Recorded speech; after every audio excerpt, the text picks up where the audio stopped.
Okay, thank you for your patience. So once again, I'd like to welcome on stage Mr. Aurélien Abganonsi. You are Foreign Affairs Minister and Cooperation Minister for Benin. Welcome. We have also Madame Patricia Balbuena Palacios, Culture Minister from Peru. Mr. Alain Claude Billy Benzi, Minister of State and Minister of Sports and Culture, and also overseeing tourism for Gabon. And we also have Monsieur Gattas Kouri, second from the end, Culture Minister from Lebanon. Thank you all for being with us today for the second ministerial panel. Now, as with the last panel, we're going to ask one question of each panelist and leave hopefully 15-20 minutes at the end for a more general discussion. Can you all hear? Have you the necessary translation? Very good. So we'll start with Monsieur Aurélien Abganonsi. Je vais poser les questions d'abord en français et puis vous répondez dans la langue que vous voulez. Trésor du Palais des Rois d'Abornay, butin de guerre du général Dodds, chef d'œuvre des collections du musée du Quai Branly, le trône du roi Behenzan et les autres objets qui l'accompagnent ont changé de statut au cours du temps. Quel futur destin leur prédisez-vous et quel rôle comptez-vous voir les futurs musées du Bénin jouer dans une perception plus large de votre politique culturelle?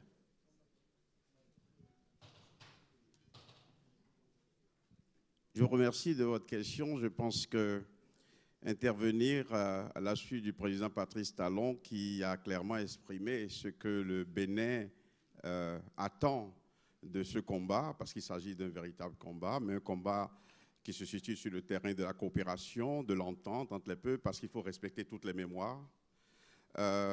Intervenir sur ce plan-là, c'est juste vous apporter quelques éléments complémentaires pour décoder ce que nous essayons de dire, si besoin est encore là de comprendre un peu plus. Je pense que dans votre question, il y a des éléments que je voudrais quand même corriger.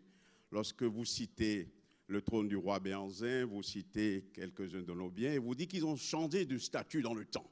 Je pense que dans cette formulation, on ne peut pas parler de statut qui a changé lorsqu'il y a la soustraction frauduleuse de la chose d'autrui, lorsqu'il y a saisie de biens d'autrui, lors d'une épopée coloniale, on ne peut pas dire qu'un statut a changé. La vérité, elle est là et j'ai beaucoup aimé l'intervention de Madame Savoie qui a mis les choses en perspective. Et le président Talon l'a dit tout à l'heure, nous sommes dans une démarche de coopération. Une coopération qui forcément va se traduire par un partenariat, mais nous voulons que les choses soient très claires. Nous avons, dans notre démarche, essayé d'évacuer un certain nombre d'arguties qui sont évoquées ça et là pour dire on ne peut pas restituer. Il s'agit de restitution et je crois qu'il faut saluer le courage politique du président Macron qui, à Ouagadougou, donc en terre africaine, est venu dire que dans un délai qu'il a énoncé, ces œuvres doivent être restituées, soit définitivement ou temporairement. Parce que de quoi il s'agit? Lorsque nous sommes venus aux affaires au Bénin, j'ai saisi mon collègue, le ministre des Affaires étrangères de la France. Il ne vous a pas échappé que ce n'est pas une démarche de ministre de Culture à ministre de Culture. Parce que cette question est au cœur de notre politique.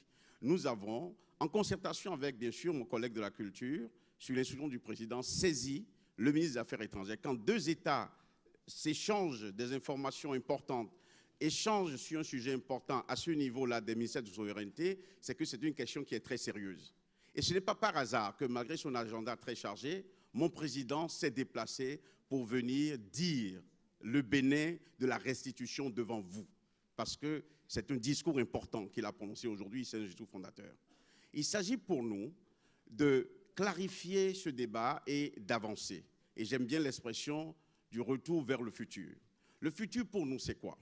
C'est un pays qui aujourd'hui ne veut plus être dans une démarche de coopération caractérisée par la mendicité, où l'on dit faites ceci pour nous, faites ceci pour nous.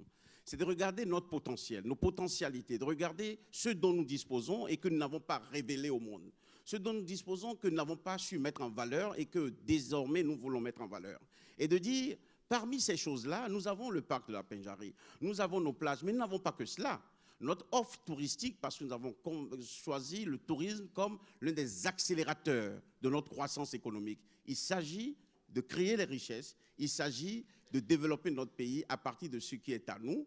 Et après, Si des amis souhaitent, dans une démarche de coopération, nous apporter ce qu'ils souhaitent bien nous apporter, nous pourrions, n'est-ce pas, conclure des accords de coopération comme j'ai eu à le signer avec l'un de mes collègues français au mois de mars lors de la visite de travail du président.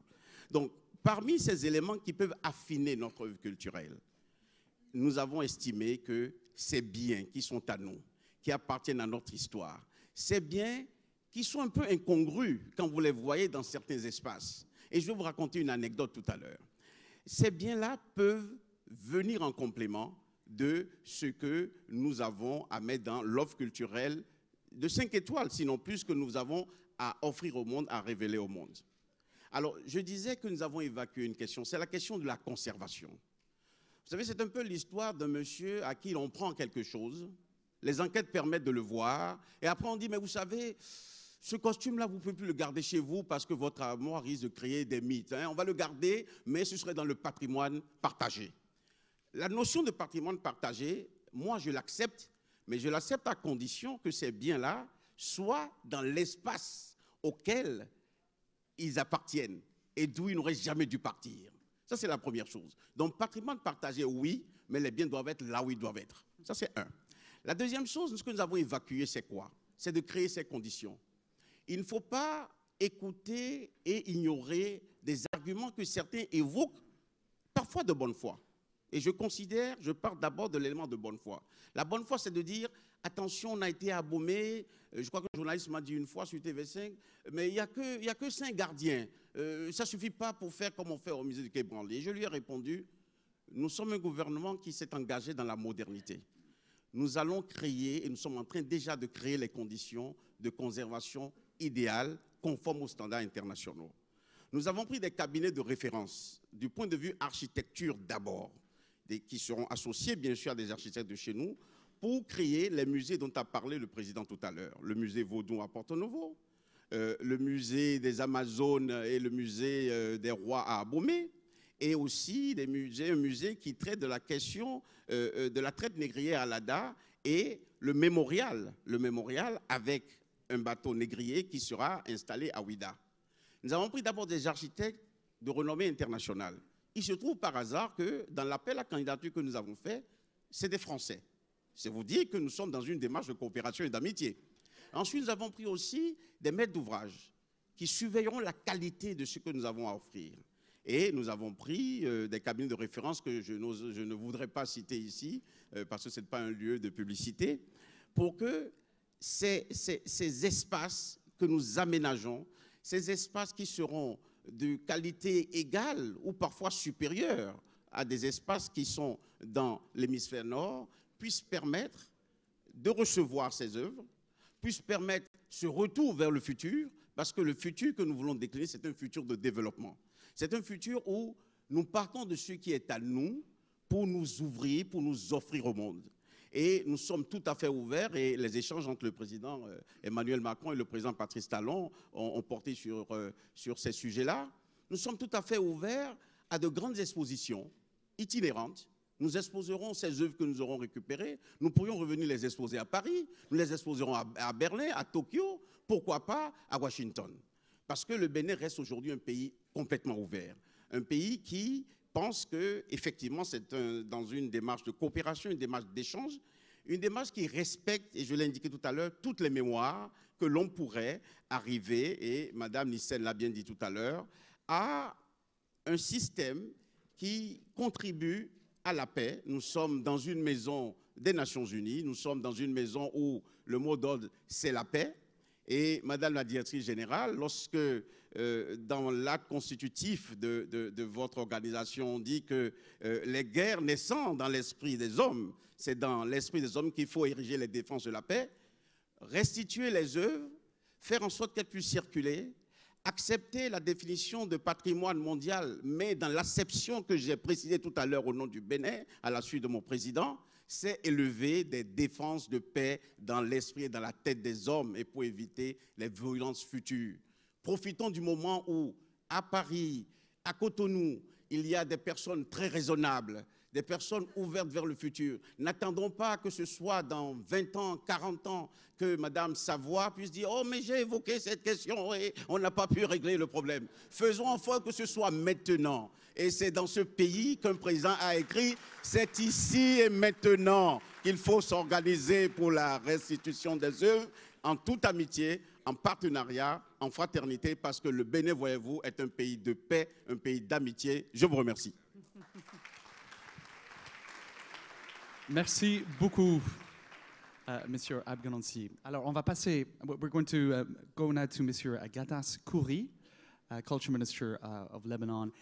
Je vais poser les questions d'abord en français et ensuite en anglais. Après 50 ans d'absence, les sculptures du temple phénicien d'Eshmoun sont désormais exposées au Musée national de Beyrouth. Qu'est-ce qui a permis de faire aboutir cette négociation avec les États-Unis en 2018? So we're looking specifically at the case of the Phoenician temple of Eshmoun and negotiations with the US, which saw in 2018 a breakthrough of some kind. So perhaps you can tell us a little bit about that. Thank you. First of all, I would like to talk about this case as a case of international cooperation between countries, and that the law was withheld, and the UNESCO Convention of 1970 was applied. The first attention for us came through Thomas Campbell, who was the CEO and president of the Met Museum in New York, who has noticed an artifact, actually a bull's head, a marble bull's head, that he thought that was looted, and it came from Ashmoun Temple in Lebanon. He contacted us in December 2016, after which the DGA in my country took due diligence and found out that it was really looted from Lebanon during the civil war from a store that we had in Byblos city with several other artifacts, and it took its way apparently, and it ended up in New York through a private collector who has exposed this private collection in the Met Museum. So we immediately asked the Met Museum to restore, to repatriate this artifact, and we produced documents and archives that we had in our belonging that proves that this was part of the Ashmoun discoveries, and it belongs to Lebanon. Obviously, we also informed the American Embassy, and the American Embassy also informed the FBI about all these proceedings, and we found a great cooperation from the American Embassy and from the American authorities. To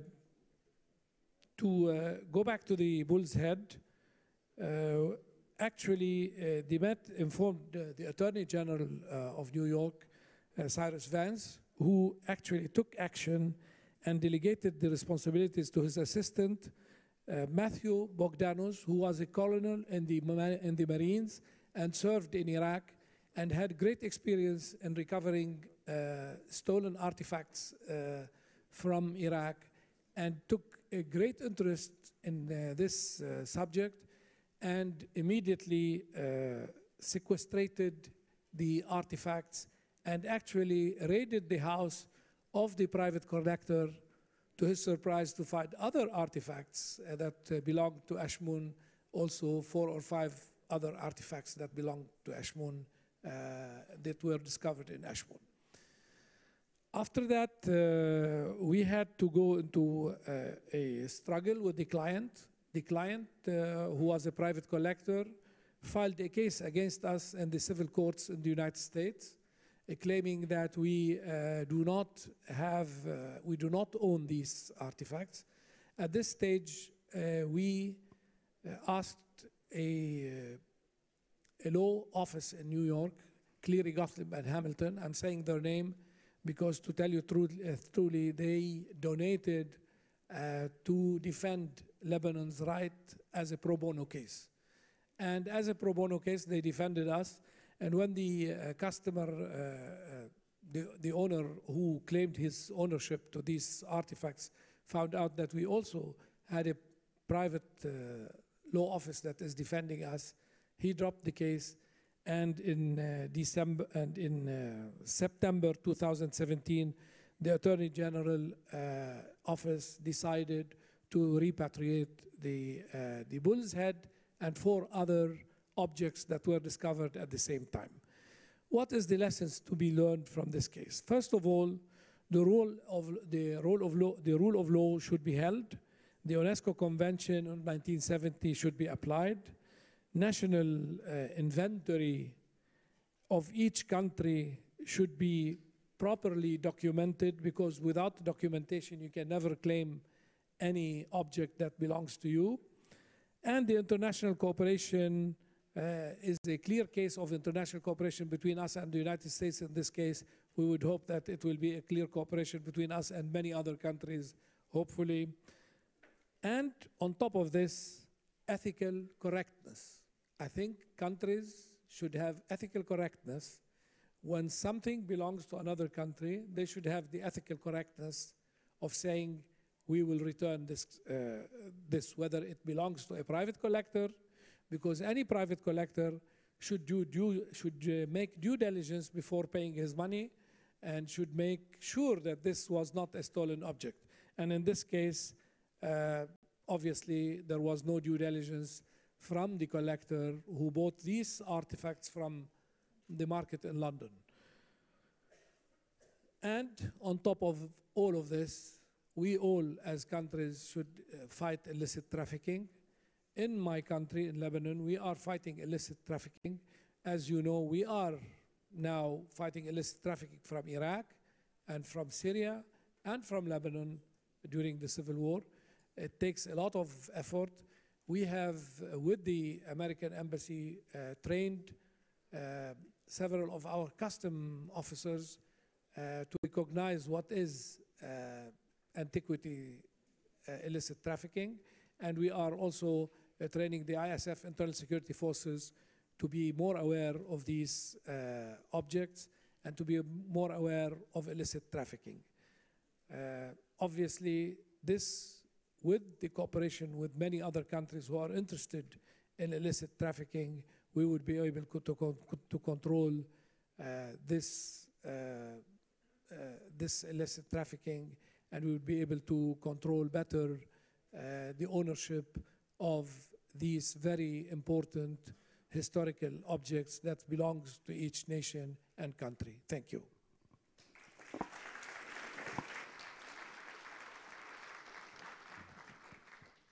Thank you very much, Mr. Khoury. Now we'll move to Monsieur Alain-Claude Billy Benzi, ministre des Sports et de la Culture chargé du tourisme au Gabon. Alors, la question pour vous, monsieur, le Gabon s'engage dans une nouvelle dynamique de conservation de ces objets culturels avec la réhabilitation du Musée national des arts et des traditions du Gabon. Comment votre pays envisage-t-il de positionner cette institution dans le débat sur la circulation des biens culturels? Bien, merci. Je voudrais remercier la directrice générale de l'UNESCO, Madame Azoulay, pour l'initiative de cette rencontre qui permet d'aller plus loin sur le débat qui a été posé et sur lequel ce matin, Madame Bénédicte Savoie a pris une position très claire. Et nous espérons que cette position, qui est tout à fait claire de la part d'un scientifique, va aider à accélérer le processus de restitution, parce que c'est bien de cela qu'il s'agit. La circulation ne peut avoir lieu que dans la mesure où le bien est identifié et son propriétaire reconnu, mais de part et d'autre. Et à ce moment-là, on peut tout à fait autoriser la circulation.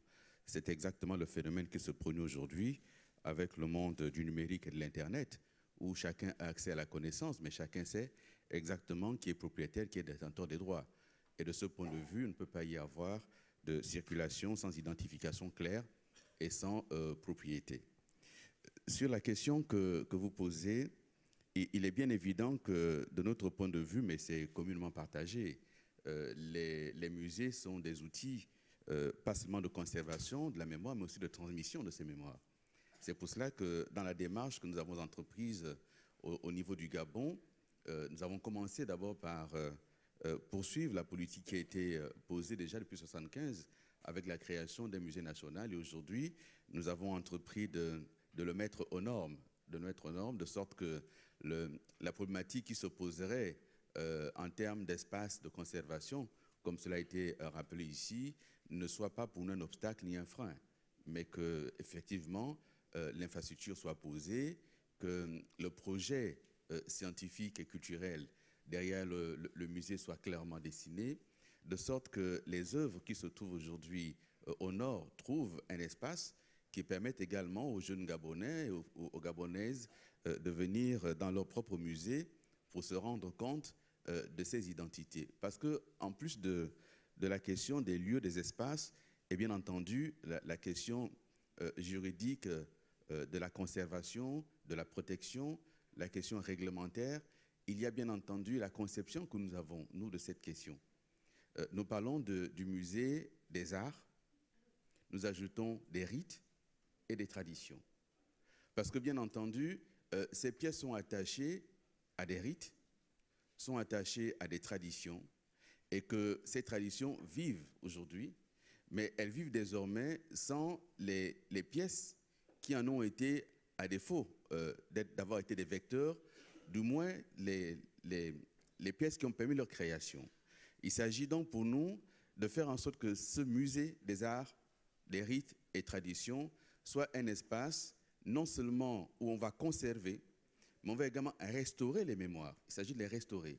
D'où ce travail que nous faisons aujourd'hui ne peut pas être séparé de la question des mémoires et des identités, donc de la question de l'histoire. Il est important que cette question soit posée, la question de la restauration, de la reconstruction des identités et des mémoires. Ensuite, se pose la problématique claire des enjeux de développement liés à la question des musées et en lien avec le tourisme, comme le Bénin l'a parfaitement décrit. Lorsqu'il y a eu récemment une exposition au musée du Quai Branly, l'exposition sur les forêts natales, nous sommes venus visiter cette exposition. On va dire près de 80% des pièces exposées étaient d'origine du Gabon. Les pièces du Gabon sont connues à travers le monde, les reliquaires Kota, le Bieri Fang et d'autres pièces très connues, Tsogo, Pounou, etc.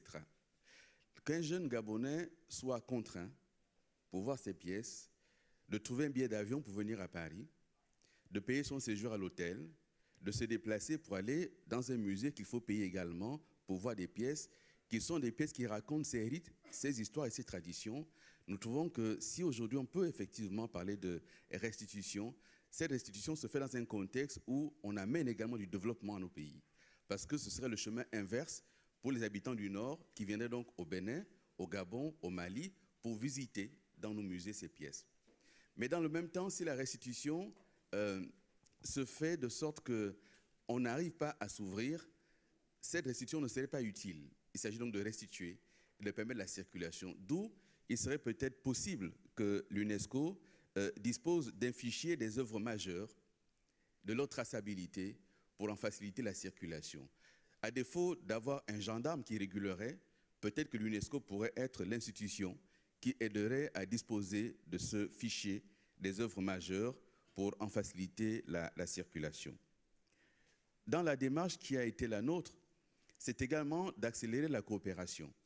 Et c'est pour cela qu'au mois de juillet prochain, nous recevrons à Libreville une mission du musée du Quai Branly pour travailler avec nous sur l'organisation qu'il faut mettre en place, sur les meilleurs mécanismes pour faciliter cette circulation des œuvres et sur finalement les mécaniques de développement autour de la question des musées. Parce qu'encore une fois, nous faisons le lien entre musée et développement. Il s'agit pour nous d'un enjeu de développement pour nos populations, pour le tourisme et finalement pour nos pays. Le dernier sujet que je voulais mettre sur la table, c'est la question de la distinction que l'on veut faire entre les collections détenues par des États ou des organismes publics et les collections dites privées.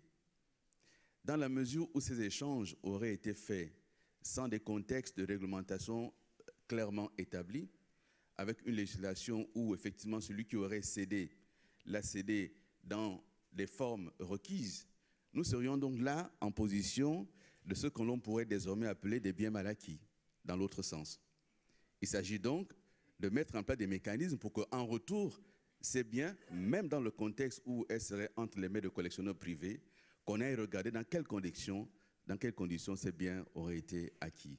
Et donc, évitons que dans le domaine des œuvres ici, ne se pose à rebours la question des biens mal acquis, de sorte qu'effectivement, nous parvenions à cette bonne circulation des œuvres. Je vous remercie.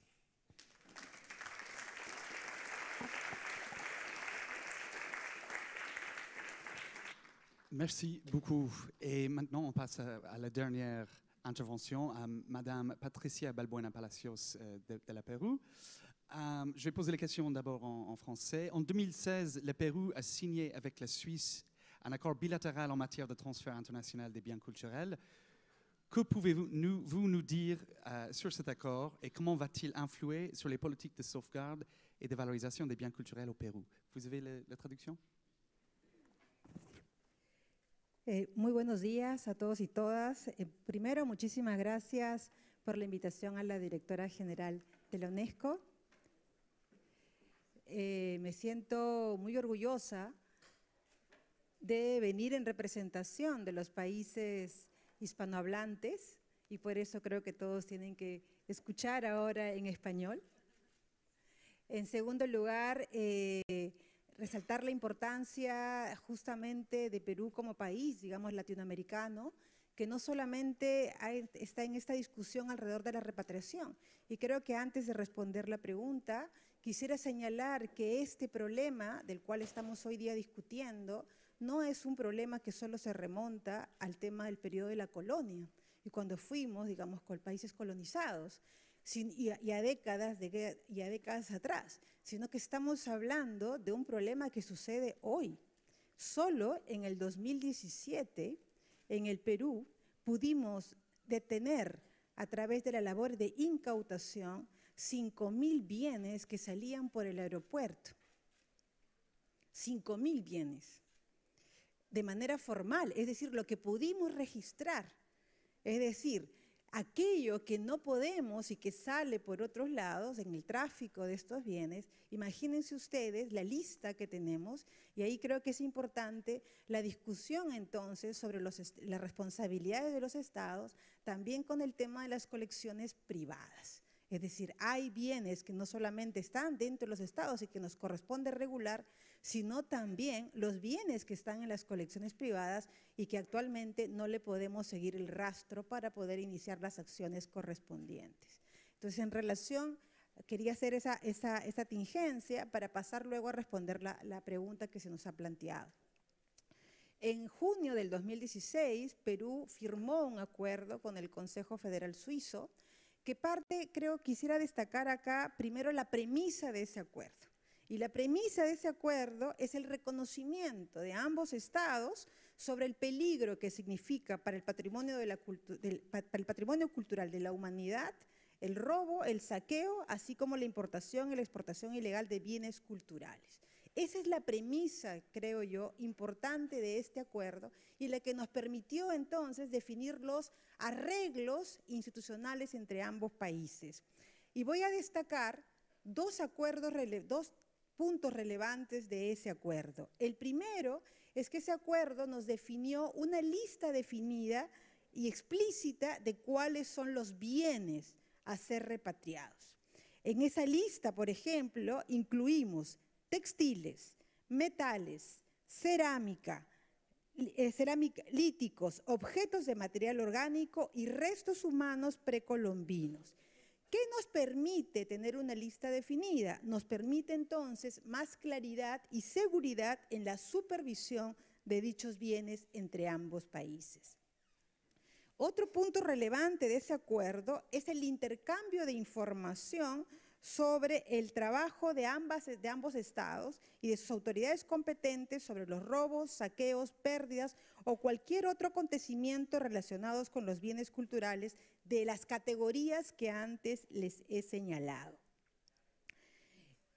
Y quisiera también destacar que un punto relevante de este acuerdo entre estados es esta voluntad explícita para garantizar el diálogo entre ambos estados en un diálogo armónico que nos ha permitido, como resultado de ese acuerdo, que a la fecha, desde junio del 2016 a mayo, ya estamos junio del 2018, hemos logrado repatriar 66 bienes en el marco de este acuerdo. Entonces, quisiera destacar que el acuerdo entre estados, digamos, nos ha permitido bajo esta premisa y bajo la definición clara de estas reglas, la posibilidad, digamos, rápida e inmediata y no tan lenta, digamos, como podemos ver en otras dinámicas con otros estados, poder haber hecho posible que 66 bienes vuelvan a casa. Gracias.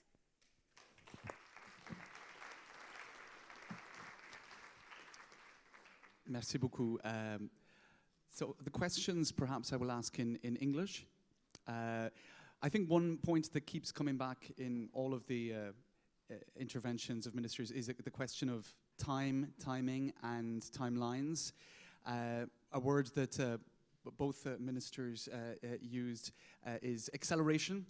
Do you think that the evidence is now there that there is an acceleration taking place in this debate and in concrete actions? Thank you. I think talking about acceleration, we should be aware of the constraints that we will be facing or the traps. One of the traps will be the legal framework or the so-called legal framework in some countries. It's an evidence, it's there. You know, when I sent a letter to Minister Hérault in August 2016, what he raised was 3 words: inalienabilité, insaisissabilité, and un troisième mot, imprescriptibilité. Il y a un problème de presse. Alors, let me switch to French because French is the official language of Benin. Your question just pushed me in English. L'accélération, je pense que nous devons, le monde est de plus en plus exigeant et on va au-delà maintenant des grands-messes où on discute d'un sujet et ensuite on met les conclusions dans un tiroir. Et je crois que le rôle d'arbitre, le rôle de facilitateur que l'UNESCO et Madame la Directrice Générale, je voudrais vraiment vous remercier d'avoir capté cet élément important de l'actualité dans la coopération entre les pays. Je crois que le rôle que votre organisation doit jouer est un rôle qui est lié à la résolution des obstacles.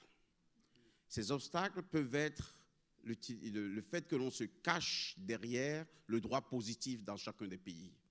Mais les lois sont faites par les hommes pour les hommes. Et je suis juriste au départ.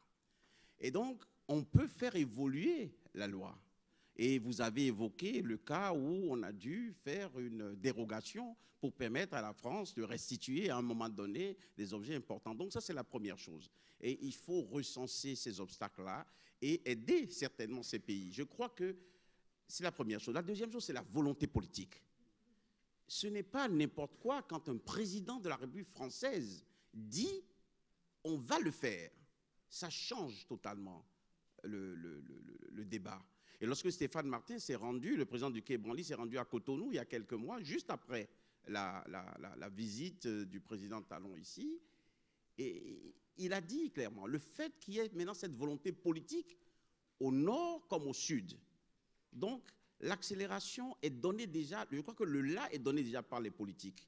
Il faudrait maintenant que les scientifiques, et je crois qu'on a eu une démonstration extraordinaire par l'intervention de Madame Bénédicte Savoie, et je crois qu'on doit l'applaudir. Hein, je ne suis pas un impresario, mais je crois qu'on doit vous applaudir pour ce que vous avez dit encore aujourd'hui.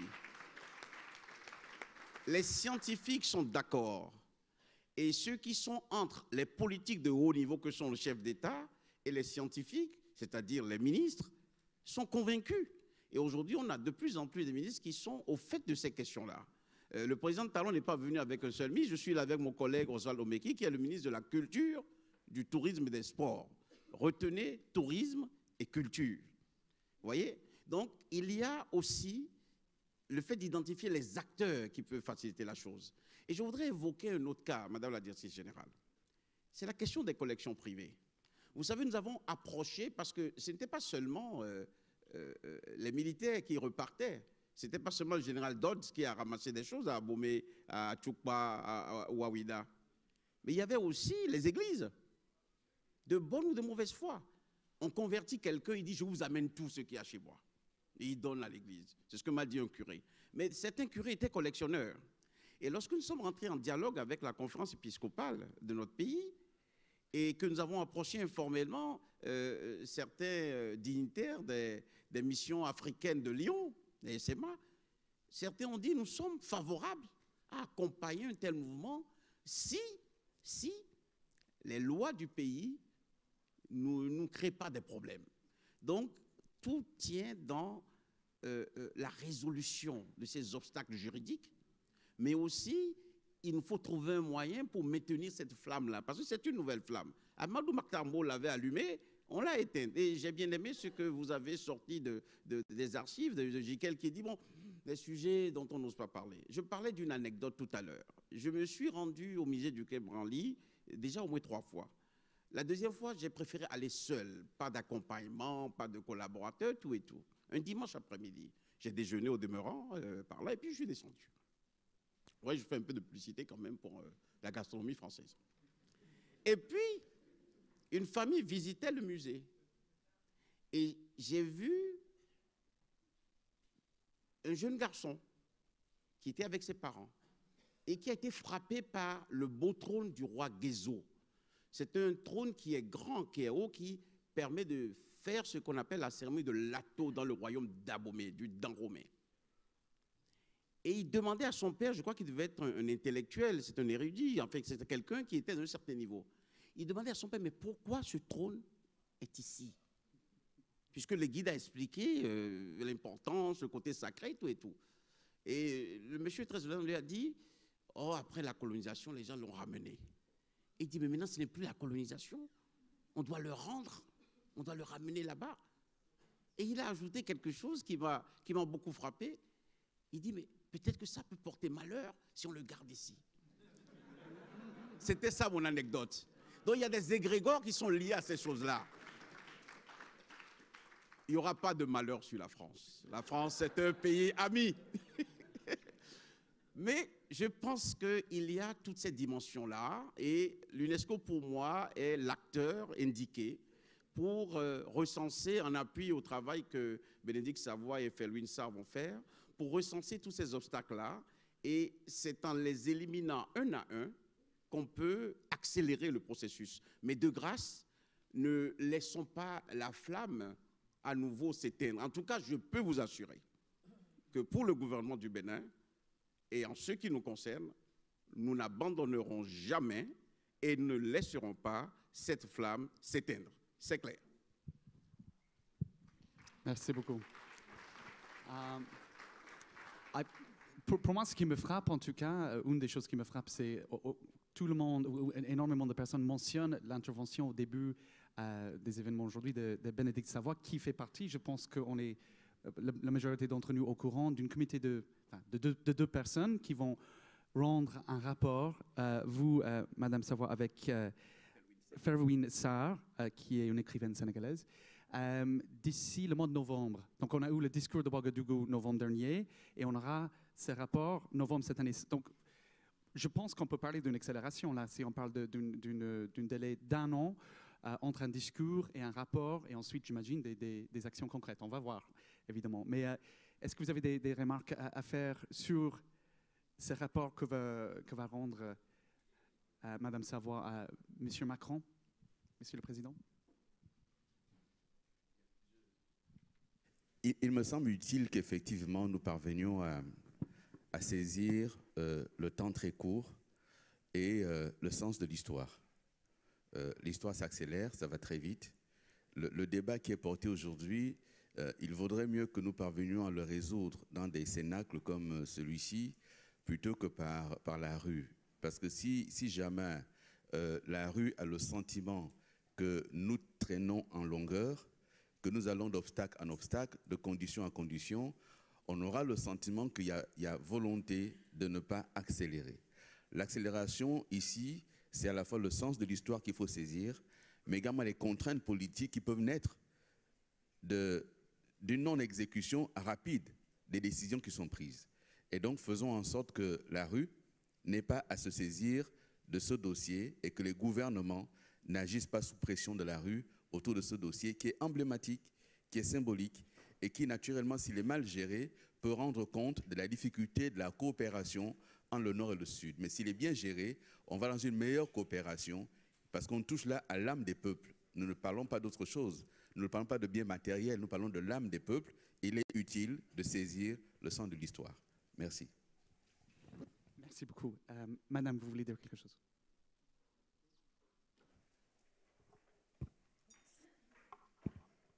Sí, quisiera enfatizar también en el tema de que cuando estamos hablando de la devolución de estos bienes, no estamos hablando de objetos, estamos hablando de algo con mucho más significado. Es decir, no estamos discutiendo que vuelva una pieza. Lo que estamos planteando es que devuelva lo que implica la recuperación de nuestra memoria y nuestra identidad. Porque estos bienes, además, salieron en condiciones que generaron daño a una sociedad, a un colectivo, y que son producto de actos de violencia, ¿no? Son producto de actos violentos, agresivos, y que reproducen todavía, y que siguen reproduciendo, esta lógica de vencedores y vencidos.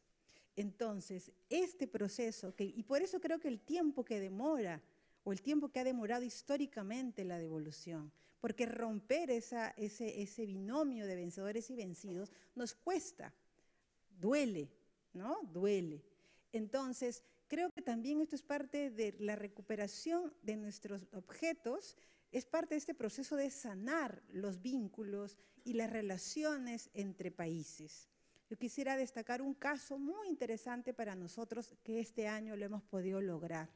Logramos recuperar 800 libros que ahora están en nuestra biblioteca, que fueron producto de un saqueo de la guerra con un país hermano, que se queda en nuestra memoria y que se reproduce en nuestra memoria y que refleja una aparente permanente tensión entre países, pero cuya devolución, digamos, 800 libros que fueron producto, ¿no es cierto?, de una guerra, y que cuando son devueltos implica el inicio de un proceso que ya implica la vocación del diálogo por recuperar y por sanar heridas, ¿no? Heridas que quedaron y que todavía están presentes. Entonces creo que más allá del tema burocrático, del tema legal, del tema normativo, lo que hay también es una gran resistencia para vencer estas polarizaciones y estas, digamos, ¿no? Lo que hay detrás finalmente son emociones, ¿no? Son subjetividades, no individuales, sino colectivas. Entonces creo que esa es la parte difícil que nos toca entonces, con la cual tenemos que lidiar. Gracias. Thank you very much. I think we have time just for maybe one final question for Mr. Khoury, because we're running out of time. I think the issues faced by countries that have a lot of transit of perhaps goods coming from, in this instance, Syria or Iraq. We also heard the Jordanian Minister, Madam Anab, speaking about the same issues. Perhaps this is less well known than the older debate of objects that have been displaced and the return of those objects and the long process. Is there anything you feel you could add to the particular set of circumstances faced by countries where the transit of goods, of cultural goods takes place? The biggest problem is that how to identify stolen objects. And I think, you know, there is, first of all, you have to train the security forces, because the security forces do not really, not all of them would realize what is a stolen artifact or a stolen painting or whatever. So I think the training of the customs and the training of the security officers is a must, and it should be taken by the ministries of culture all over the world to train the officers to identify stolen objects. And I think in this case, it is quite important also to raise awareness and to increase the fines and the imprisonment for people who deal with illicit trafficking. Because if it's only, if you can do illicit trafficking and whenever you're caught, you pay a fine and you go home, it's not going to be enough to stop the illicit traffickers. I think the laws has to be changed to consider this as a crime and to punish the people who deal with illicit trafficking a reasonable punishment to prohibit them from doing that again and again. I have a question for my colleague in Peru, if you can let me ask her. Very quickly, we're running out of time, but very quickly. Nosotros hemos hecho un registrado para hacer, para los colectores privados que registran, que ponen su, lo que tienen, que registran. Si es legal, le damos un certificado para saber qué es lo que es legal y qué no es legal. ¿Hay algo de eso en su país?